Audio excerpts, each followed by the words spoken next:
Donc dans cette vidéo, nous allons apprendre à lire graphiquement un coefficient directeur.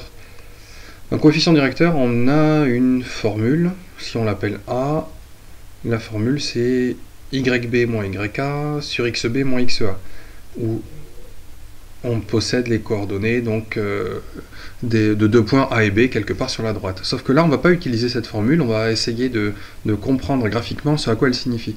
Ce YB moins YA, c'est ce qu'on appelle aussi le déplacement vertical. Donc delta vertical, si delta ça signifie le déplacement, et divisé par le déplacement horizontal.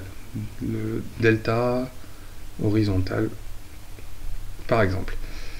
Concrètement, sur une droite comme ceci, pour lire le coefficient directeur qui correspond à la pente, on va se placer quelque part, alors on le fera tout à l'heure avec un vrai repère, avec un vrai quadrillage, on se place quelque part sur la droite, et on considère que si on se décale horizontalement de 2, par exemple, et que pour retrouver la droite, on doit remonter de 3, d'accord? Donc on est passé ici, on s'est décalé horizontalement, puis on se décale verticalement pour remonter sur la droite. Alors à ce moment-là, le déplacement vertical c'est 3, le déplacement horizontal c'est 2, ça veut dire que le coefficient directeur c'est 3 sur 2. Donc là, on retrouve bien l'application de la formule déplacement vertical sur déplacement horizontal. Pour cette raison, on essaye souvent de se déplacer uniquement de 1. Admettons par exemple, sur une autre droite, une droite qui serait par exemple comme ceci, sur une droite comme ça, on se met à un endroit, on se décale de 1 carreau uniquement, une unité, pardon, et si on doit descendre, donc on compte négativement de moins 2, ben le coefficient directeur, c'est le déplacement vertical sur le déplacement horizontal, donc moins 2 divisé par moins 1, par 1, pardon, ce qui fait directement moins 2. Donc l'intérêt de se décaler de 1 quand on peut, c'est que du coup on lit directement le coefficient directeur ici. On va voir ça sur l'exercice ici, où on doit lire 4 coefficients directeurs. Donc on va commencer par exemple par la droite D2. Donc la droite D2, on va chercher sur le quadrillage un nœud de quadrillage.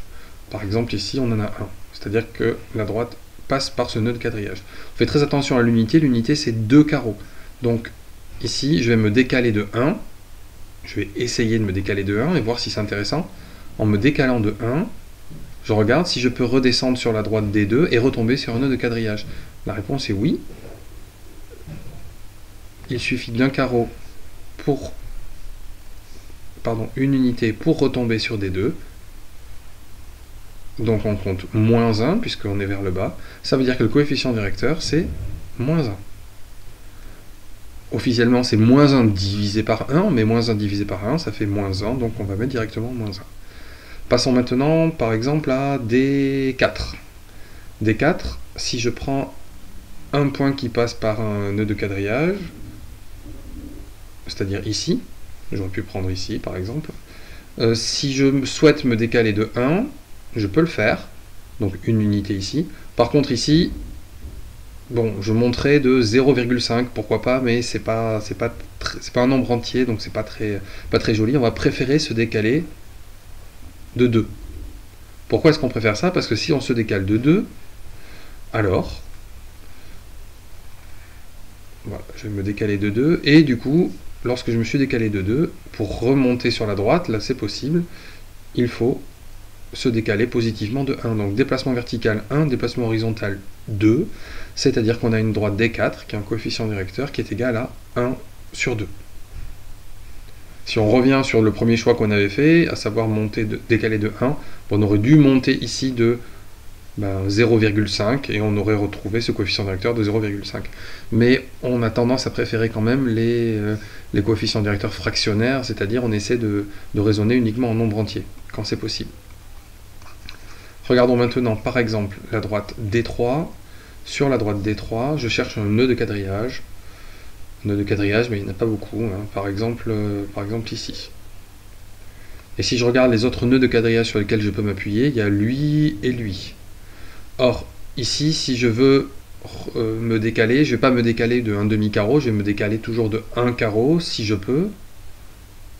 Et dans ces cas-là, je regarde combien il en faut pour retomber sur la droite, j'ai descendu ici de 3 unités. Donc j'ai un coefficient directeur égal à moins 3 divisé par 1, c'est-à-dire moins 3. Donc le coefficient directeur de D3, c'est moins 3. Et pour finir, D1. Alors D1, c'est un peu particulier parce que si je me place sur un nœud de quadrillage, si je me décale de 1, par exemple, de combien est-ce qu'il faut que je me décale pour retomber sur la droite? J'y suis déjà sur la droite en fait.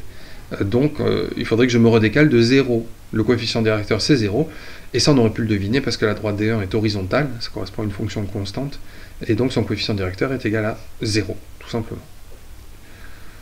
A noter aussi qu'on peut vous demander assez souvent de lire l'ordonnée à l'origine. L'ordonnée à l'origine, ça c'est beaucoup plus simple. L'ordonnée à l'origine, c'est l'endroit où la droite va couper l'axe des ordonnées. Alors si j'efface un petit peu, l'endroit où la droite coupe l'axe des ordonnées, par exemple pour la droite D4 ici, là, on est à 1, là on est à 2, donc on est à 1,5 ou 3,5. Ce qui veut dire que l'équation de la droite D4, si on me la demande, c'est 1,5 x plus 1,5 ou 3,5. Qu'est-ce qu'on peut lire aussi ici sur ce graphique? C'est par exemple cette ordonnée à l'origine ici, qui vaut moins 1,5. Donc on peut pour la droite D3 dire que son équation, alors pour une équation, attention, c'est y égale, ici, y égale moins 3x, pour D3, moins 3x, moins 1,5. Donc le coefficient directeur se lit en faisant une démarche donc de se décaler de la droite pour y revenir. L'ordonnée à l'origine se lit simplement en regardant à quel endroit la droite coupe l'axe des ordonnées.